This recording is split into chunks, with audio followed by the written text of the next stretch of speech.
मैं सुभाष सर आज आप लोगों को 10th त्रिकोणमिति का मैथ पढ़ाऊंगा।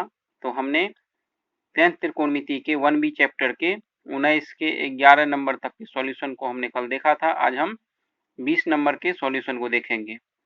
तो 20 नंबर में लिखा हुआ है मान ज्ञात कीजिए। 1 नंबर का सवाल है tan 60 डिग्री बटे sin 60 degree plus cos 30 degree. तो हम देखते हैं इसके सॉल्यूशन को। तो हम सबसे पहले सवाल लिखेंगे tan 60 डिग्री बटे sin 60 degree plus cos 30 degree.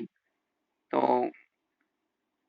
tan 60 degree का मान √3 बराबर का चिन्ह देंगे, फिर √3 बटे sin 60 का मान √3 बटे 2, तो बटे √3 बटे 2 जोड़ cos 30 का मान √3 बटे 2। तो यहाँ पे √3 बटे 2 लिखेंगे। उसके बाद फिर बराबर का चिन्ह देंगे, ऊपर में √3 लिखेंगे, फिर बटे का चिन्ह लगाएंगे।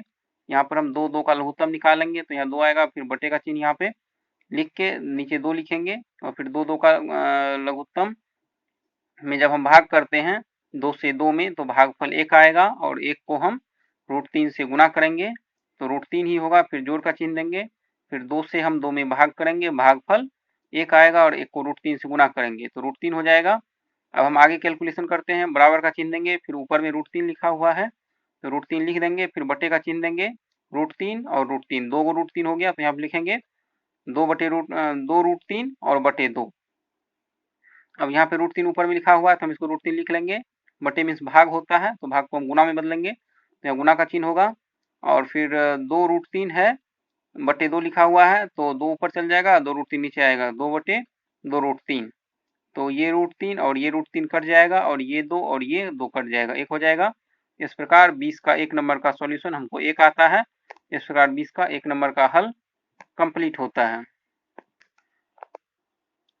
अब हम 20 के 2 नंबर के सवाल को देखते हैं। 20 का 2 नंबर में लिखा हुआ है cot 30 डिग्री बटे sin 60 degree plus cos 60 degree. तो हम देखते हैं इसके सॉल्यूशन को। तो 20 का 2 नंबर का सवाल है cot 30 डिग्री बटे sin 60 डिग्री जोड़ cos 60 डिग्री। तो हम रखेंगे अब इसके मान को, बराबर का चिन्ह देंगे, cot 30 का मान हो जाएगा √3, बटे का चिन्ह लगाएंगे, फिर उसके बाद sin 60 का मान √3 बटे 2, फिर जोड़ का चिन्ह देंगे, cos 60 का मान 1 बटे 2। अब हम फिर वही लिख लेंगे, ऊपर में √3 लिखा हुआ तो √3 को लिख लिए, बराबर का चिन्ह यहाँ देने के बाद फिर बटे लगाएंगे, 2 का लघुत्तम 2 हुआ। उसके बाद फिर 2 से 2 में भाग किए, भागफल 1 आया, 1 को √3 से गुना किए तो √3 हो गया, फिर 2 से 2 में भाग किए, भागफल 1 आया, और 1 को 1 से गुना किए तो 1 हो गया, तो √3 जोड़ 1 बटे 2 नीचे में आ गया। फिर हम आगे कैलकुलेशन करते हैं, तो फिर हम लिखेंगे यहाँ पर, वहाँ पे बटे मीन्स भाग होता है तो गुना में बदलेगा, तो √3 यहाँ हो जाएगा, बटे में कुछ नहीं है तो बटे 1 मान लेंगे, गुना का चिन्ह देंगे, वहाँ पर √3 जोड़ 1 बटे 2 था तो उलट जाएगा, हो जाएगा 2 बटे √3 जोड़ 1। अब नीचे में रूट लगा हुआ है, तो जब नीचे में रूट लगा होता है तो हमें हर का परमेयीकरण करना होता है, यानी जिस संख्या नीचे लिखी होती है उसके रिवर्स यानी उल्टा से हमको ऊपर नीचे गुना करना होता है। तो गुना का चिन्ह देंगे, √3 घटाओ 1 बटे √3 घटाओ 1 लिखेंगे। अब हम यहाँ पर लिखेंगे, 2 को √3 से गुना हो जाएगा तो ये हो गया 2 √3, फिर यहाँ पे कोष्ट ले लेंगे, √3 घटाओ 1 ये वाला यहाँ पे लिख देंगे, फिर बटे का चिन्ह देंगे, यहाँ पे √3 जोड़ 1 और √3 घटाओ 1 गुना में लिखा हुआ है तो a plus B into a minus B, इस फॉर्मूले पे टूट जाएगा, तो √3 का स्क्वायर घटाओ 1 का स्क्वायर। फिर आगे देखते हैं, यहाँ पे बराबर का चिन्ह देंगे, 2 √3 ऊपर वाले को वैसे रखेंगे, कोष्ट √3 घटाओ 1 हो जाएगा, बटे √3 का स्क्वायर 3 होगा, घटाओ 1 का स्क्वायर 1 होगा।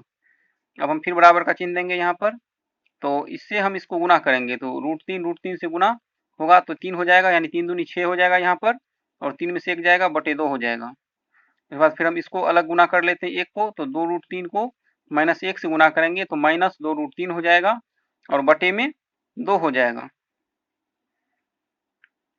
तो ये 2 तिया 6 कट जाएगा, तो यहाँ पे 3 लिख देंगे, घटाओ ये 2 कट जाएगा तो 1 आएगा, घटाओ √3 हो जाएगा, तो 3 घटाओ √3, इसका 2 नंबर का आंसर, 20 का 2 नंबर का आंसर 3 घटाओ √3 होता है। इस प्रकार 2 नंबर का 20 का सॉल्यूशन कंप्लीट होता है। तो इसी तरह हमारे चैनल को देखें, विजिट करें, और गणित के सॉल्यूशन को पाने के लिए इसको लाइक करें, शेयर करें और सब्सक्राइब करें। धन्यवाद।